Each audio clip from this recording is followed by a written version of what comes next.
Hello and welcome back to the Nasty Metal Production channel here at YouTube, and welcome to another album review.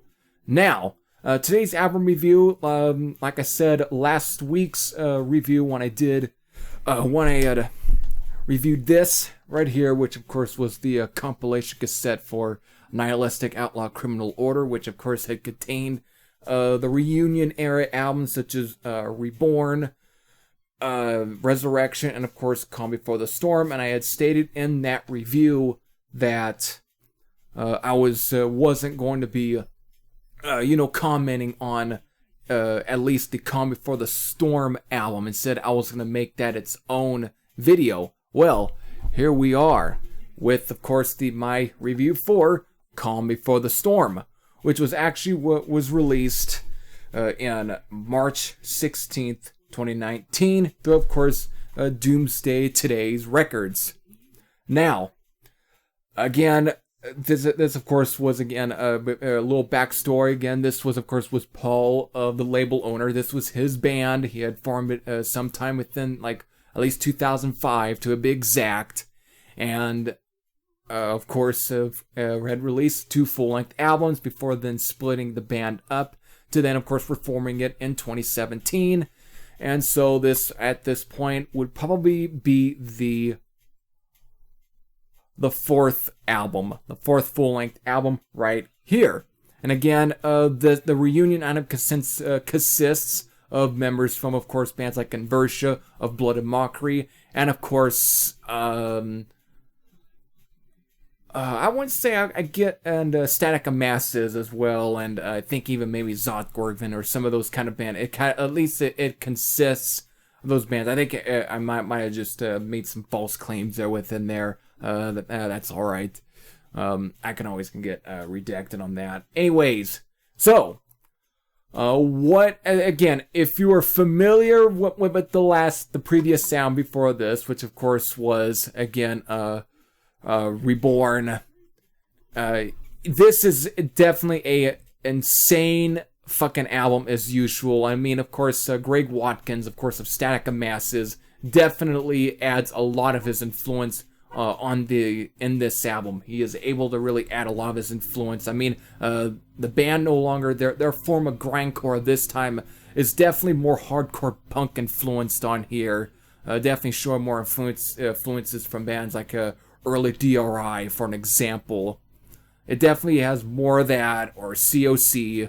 So you get some of that influences on here, but then of course on top of it you've got Greg Watkins, more experimental, almost atmospheric, noisy, electronic stuff that just adds more like intros and everything, and it's just crazy. I mean, this album is not even that long. It's like fucking 15 minutes and 42 seconds.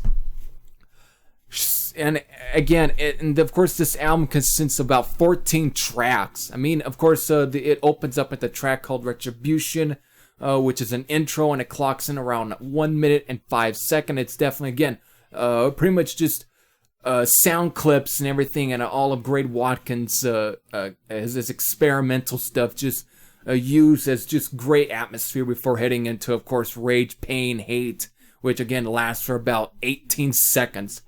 And of course, again, from here all the way to the very last song, Apocalyptic Rites 3, which is the longest song on the album, because most of the songs clocking around almost within the 25 mark or 20 or 30 marker. That doesn't even go past the 40 mark. The only tracks that go past, as far as that go, at least 1 minute and 13 seconds or 1 minute, but never goes any farther than 3 minutes or 4 minutes. But this song right here clocks in at 7 minutes and 45 seconds, and it's the most punk or hardcore punk or grindcore song on here. It's just definitely all of Greg Watkins' work. It's definitely a great album closer. However, that's not the song on the album right here that I am at least left completely baffled by. There's not the one song that has really stuck to me is actually the track Haunted Memories, which, holy shit, just to sum it up, this fucking song, this song is fucking batshit insane. This song basically goes for about 1 minute and 13 seconds, but there's just more to this goddamn song. I mean, it starts out normal like the rest of the songs here, except again for the last song, with Greg Watkins' dark, haunting, atmospheric sound, which is again it serves as a little intro, and again it goes for a couple of seconds. To which then the song starts, and again, it's very much a furious hardcore punk track, which it just lasts for about 8 seconds. But you would think, again, it would just end right there, right?